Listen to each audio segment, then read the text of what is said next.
I rise to adjourn in the memory of my mother, Dorothy Laird, who passed away in November, and she had just had her 99th birthday in August. She lived a long and rich life that had many chapters. She was born in rural South Dakota and was Depression era and Dust Bowl. Her grandfather lost his savings when the bank went under.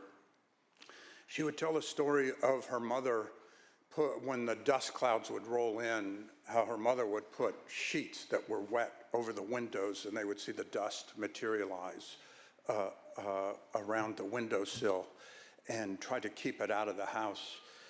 It was hard for those of us, her sons that were raised in California, understand some of the stories. She talked about how her father would go down to the Missouri River at the end of winter and with his family members chop up ice blocks and bring them back and put them in the root cellar, and the ice would last through the summer. We couldn't understand that. And there was a time when I said to her, Mom, because you took us to the Lutheran church when we were really young and then we switched to the Methodist church, I said, well, you won for a while and then Dad won. And she said, oh no, I was mostly a Methodist growing up. And I said, how is that true? Your grandfather was an immigrant Norwegian Lutheran minister. Your father was in a family of 10 kids that were raised in the church. And she said, well, we were a town of 300 and we had one community church and we would get whatever minister we could ever get. And so we would mostly get Methodist. So I was mostly a Methodist growing up, which was hard to fathom. She graduated, she came to California, she came to Glendale. She wanted to stay in the YWCA. She wasn't 18, they wouldn't let you do it, so she had to live with relatives till she could check in. She was a receptionist. She was always proud of the fact that the founder of Bob's Big Boys came into her medical office and she got to know him. And after a few years, a friend of hers said, I'm going back to South Dakota. I'm going to go to the university. Why don't you come? And she went, and fortunately for me, because within a year, there was a returning GI from the war in Europe on the GI Bill, and she met him, and the rest was history. But the sad thing that happened at that time is whenever people got married, the woman generally dropped out and supported the man, and that is what she did. And they moved to California so my dad could start teaching, and had 3 sons. And she was a stay-at-home mom. And of course we benefited. And I remember these amazing times. I mean, starting teachers didn't have much money, so she thought we would never know. She would buy a quart of whole milk and get a quart of powdered milk and mix them together and convince us we were having wonderful full milk. And when we had the measles, she would sit by us at night with a pan of cold water and make sure we weren't getting too feverish. And one of the interesting things is when she passed away, we heard from a lot of the neighborhood kids that we grew up with, and that she really meant something to them as being sort of a stabilizing force in the neighborhood. This friend of mine that I'm still in touch with reminded me that he was from a struggling family, and somehow my mom had figured out how to afford an encyclopedia, which was a big deal then. And he would come and knock on the door when my mom was the only one home and ask if he could read it. And there were times that I would get home and he would be sitting on the living room floor reading the encyclopedia. She was doing things around the house.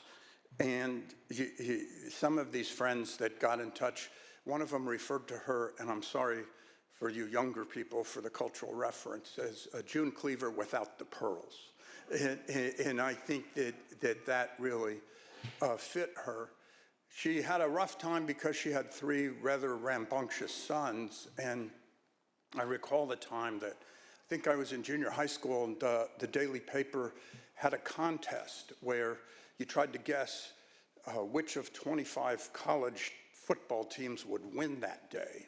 And I would enter for all 5 members of my family and adjust it and try to game the system. And they always announced the winners on the front page. And lo and behold, my mom swept it once. And I don't think she knew a name of the team or a player. And she had to bluff it with all her friends who said, I didn't know you were that smart. I didn't know you had that knowledge. She was mortified, but that was sort of what came with the territory.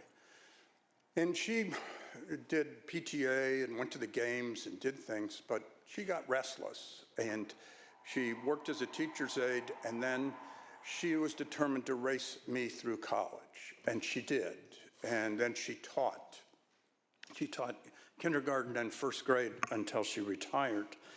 And it was interesting because my aunt that lived in Glendale was very gregarious, and I remember one time I went to the grocery store and my aunt was chatting up people she didn't know in the aisle and chatting up the clerk, and my mom was mortified. She said that's not her, and look at her do that. And then she became that person. She was the greeter at the church. She loved everybody. She did things, and I remember when she retired and she was in all these bridge groups. One time I stopped to see her and I said, what's going on? She says, oh, we're all learning email. We were all in the bridge group today. We said, we learned to forward. Have you learned to forward? And she was having fun as she sort of moved on and did that. And then she did her best to engage in our lives as her kids. I mean, when my brother and his wife had the first grandchild, she got to the hospital before they did.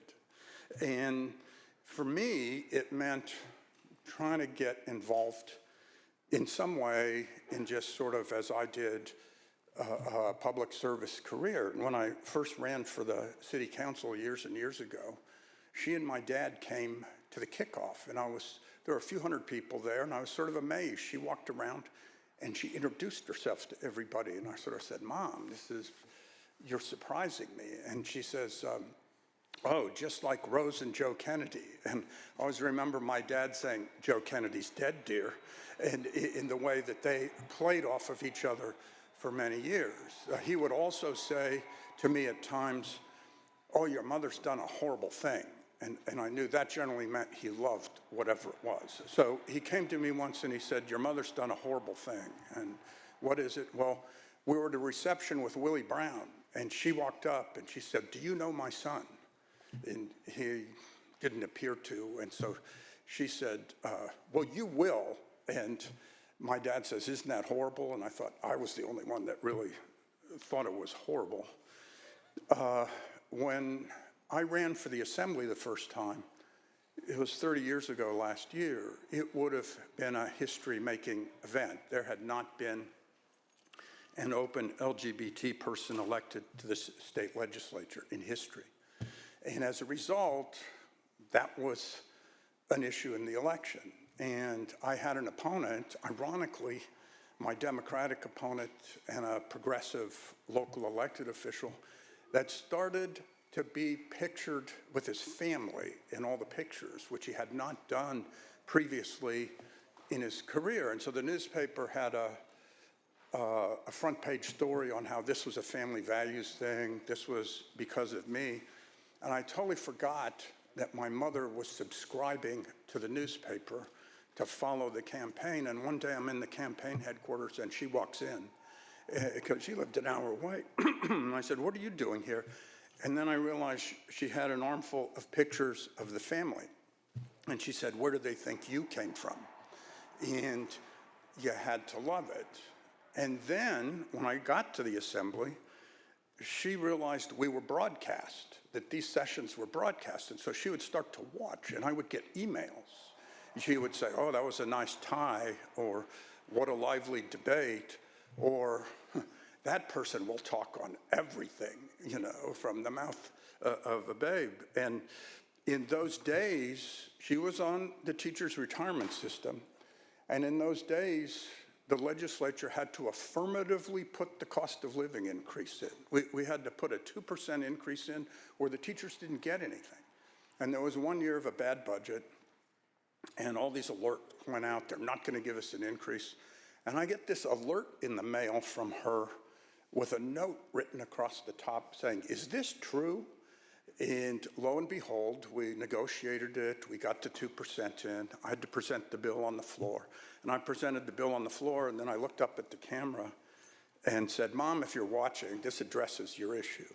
And she was watching, and I could do no wrong for a period of time.